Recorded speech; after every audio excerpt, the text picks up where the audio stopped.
How are we getting on, folks? Look at today was a bit of a disaster. Not necessarily for the whole lot. Look at we did get a couple of places there. Mokeland at 12-1 was a nice price each way. Pump Road, very unlucky. I did tip them up each way there at prices of 7-1, and obviously we had a patron winner as well. Noas Naguiha.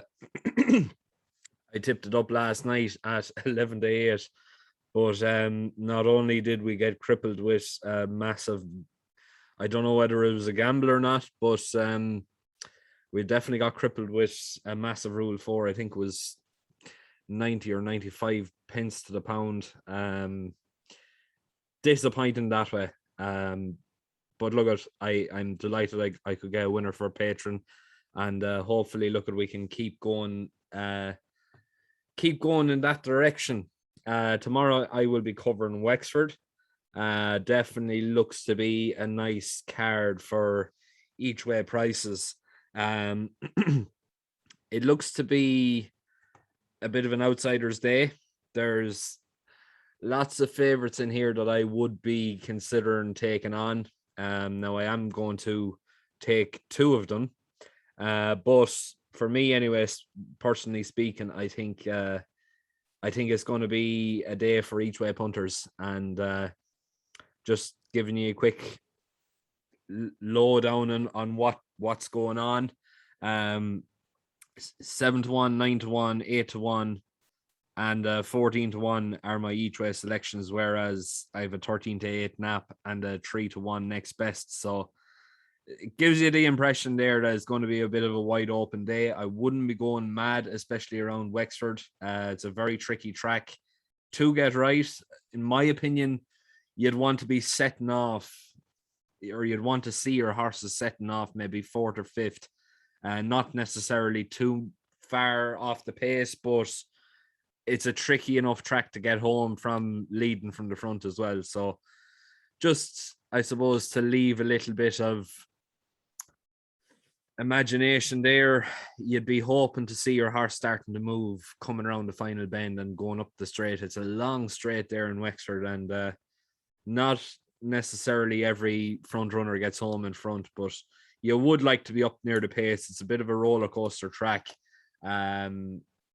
It's just one of those tracks where it's a bit like Cartmel over in England. It's a tricky enough track to get winners on, and hopefully, we'll be able to get a few now tomorrow. First race off, we're going to start off with the best chance of the day. For me, anyway, speaking, I think Banntown Girl at 13-8 looks absolutely nailed on, especially after the fourth place horse in her last win ended up. Actually, no, apologies. The third in that particular race, Faith de Val, won there today in Sligo, won fairly convincingly as well. That was actually against Don't Have Time, to be perfectly honest. So look at one man's loss is hopefully going to be his gain tomorrow. And Banntown Girl, definitely loved the look of her. She was second in a bumper there in Wexford. Not last time out, but the time before. That was to Ashro Diamond, who has been a fairly decent enough source. Disappointing last time out. That was in Galway, but reports are that she was in season that particular day, and she was coming up against a horse that was 2 or 3 years older than her. So to finish second to him was definitely very, very good, and shows her potential more so than anything else. But Banntown Girl, she's meeting a fairly weak field here tomorrow. There's not necessarily too much form to go on. Anything that's there is circling around between herself and Urabamba. In my opinion, she is that little bit more improving to do. I think Paul Townend on board for Stephen Carey is definitely very, very interesting. You don't see that combination happen too often, but when you do, it's normally on the back of a winner. So Banntown Girl definitely on form wise and on jock and bookings and everything else like that. Course form as well. You can't argue that she is a great price there at 13-8. And for me, she takes all the beating. Next race off then to 5:15 and our first each way shout of the day. I'm not necessarily totally convinced on Good World here. I know it does, of course, form in second last time out, but I'm not convinced. And 3-1 for me is a little bit underpriced. I think they're shooting a little bit short on that one. I would definitely be very interested in it. In him at say odds of 4-1, 9-2, 5-1 potentially. But for me, anyway, speaking, I think China Princess solid as a rock. Course and distance form, second last time out. That was where I think it was Cork. Behind Rain in Spain, ahead of She's Sundal, no doubt about that. Sweet 16, so near, so far. Sweet 16 has ran twice since that particular day and won last time out in Cork. So the form is stacking up with that. And in terms of consistency, you can't necessarily... You can't really write off China Princess here. Peter Fahey is in tremendous form. Kevin Sexton, he usually does very, very well with Peter Fahey's horses. And obviously, look at the Wexford win in heavy ground. That was definitely very interesting. She is unbeaten. No, excuse me, she isn't unbeaten. She was brought down the last time she raced in in Wexford. Not necessarily a great performance that particular day, but I think overall an each way play at 7-1, you could do an awful lot worse. I think you're going to definitely get a great run for your money here. She should definitely remain competitive, and the fact that there has been a good bit of rain falling, I'm not 100% not 100% sure in Wexford, but I know say around my neck of the woods anyway, which is completely irrelevant because it's over the other side of the country, but it has been absolutely pouring down all day there today. So more than likely that's going to go on through the rest of the country. Hopefully, for our sake, it'll go down to Wexford and hopefully soften the ground up a little bit more. And if it does, she's in with a great chance. 7-1. An each way play at that definitely looks very, very interesting. Next race off then, 5:45, and another each way play for this one. I do like the look of Call Me Freddie, the fact that it has been moved to Paul Nolan, and Paul Nolan being a local trainer as well, definitely very interesting. The price is a little bit too short for me. It's gone up £9. I don't think it needs to go up much more, to be quite honest. I think that's close enough to its limits, but look at, I could be totally wrong with that. In my opinion, Fredastare for Andrew Martin and Jody McGarvey, definitely very interesting here at 9-1. Could be worth an each way play at this one. Been definitely running very, very credibly, placing on great occasions, running some great races in better company. I think up in the horse and trip, definitely very interesting. I think the fact that 2 Mile 4 looks like it's been finding the horse out a little bit. I think it wants more distance and more of a test in terms of stamina, and 3 miles around Wexford tomorrow is definitely going to be a test of stamina at that. I think he is going to run a great race. 9-1 for me looks overpriced. I think he should be in around 4 or 5-1. Definitely well within your rights to go for an each way play with that one at the moment. But definitely I wouldn't be surprised to see the horse putting its head in front at long last. Next race off then, 6:15, is going to be my patron pick of the day, so I'm not going to be covering that. Race after, 6:45. Tricky race here.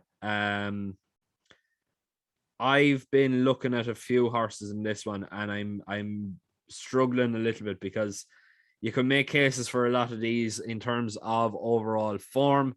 Phelan Duderis looks well handicapped, but hasn't taken the chasing. I think if it does take the chasing in some way, shape, or form, it's worth an each way at 14-1.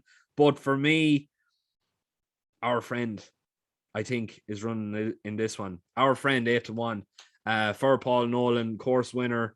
Likes it around Wexford, lads. Definitely well worth an each way play here. Put in a very, very good effort in Limerick last time out. Just beaten by a horse that was completely thrown in at mad weights. Tends to run best on good ground. So I know we wanted soft for China Princess, but I'd be more hoping it'd stay in around the same for this lad. Say good to yield and ground. I think that's where you see the most potential. But look at then again, winner on debut in Wexford on heavy ground. So look at it has handled heavy ground in the past. So look at potentially it could be just one of those horses that's just overly consistent and generally very, very good at his work. And it's a tricky enough race, you see, because Veckaspar, if getting in, definitely very interesting. The fact that it is third reserve, though, is probably not going to get in. You have the likes of Broder again, another great chance there as well, another reserve. That's first reserve. That looks more likely here, but just in terms of an each way play, 8-1 for Our Friend looks overpriced, and in my opinion is going to run a very, very big race tomorrow at those sorts of odds. Now, next race off then, the 7:15, and this one here is going to be my next best of the day. We're going for a Paul Townend double with the nap and the next best, with Edward O'Grady, Paul Townend, and Downthecellar, going for a 5-timer. 4-timer, actually, should I say. This one here currently priced at 3-1. I think it's just a very, very well handicapped horse, this one. I think it probably it's a tricky enough horse to really see what sort of really see what sort of way this horse is going, because he was only half a length ahead of She Tops the Lot last time out. Now, looking at the pull in the weights, he was off 11 stone 1, whereas She Tops the Lot was off 11 stone 8. So a 7 pound pull in that one. There's only a 2 pound pull this time, but Michael Connor claims 7 off She Tops the Lot. So technically, She Tops the Lot is 5 pounds well in. But I just think the fact that this horse is in the form of his life and really putting in some great runs, I'd be more concerned going with She Tops the Lot than I would with Downthecellar here. And for me, 3-1 looks to be overpriced. If I'm not mistaken, it's Edward O'Grady's only runner of the day as well. So now I could be totally wrong because I haven't looked at the card in too much detail, but that's definitely one that's caught my eye for Edward O'Grady. But if I'm not mistaken, it's his only runner of the day. Paul Townend on board. You don't see that combination happen too often, but when you do, it's generally on the back of a winner. And 3-1 looks overpriced. I think 9-4 should be the price this horse is sent off at. 7:45. Very, very, very tricky race here. You have the head of the market dominated by Cool Og. First reserve for Willie Mullins. If getting in, you would expect her to run a very, very big race.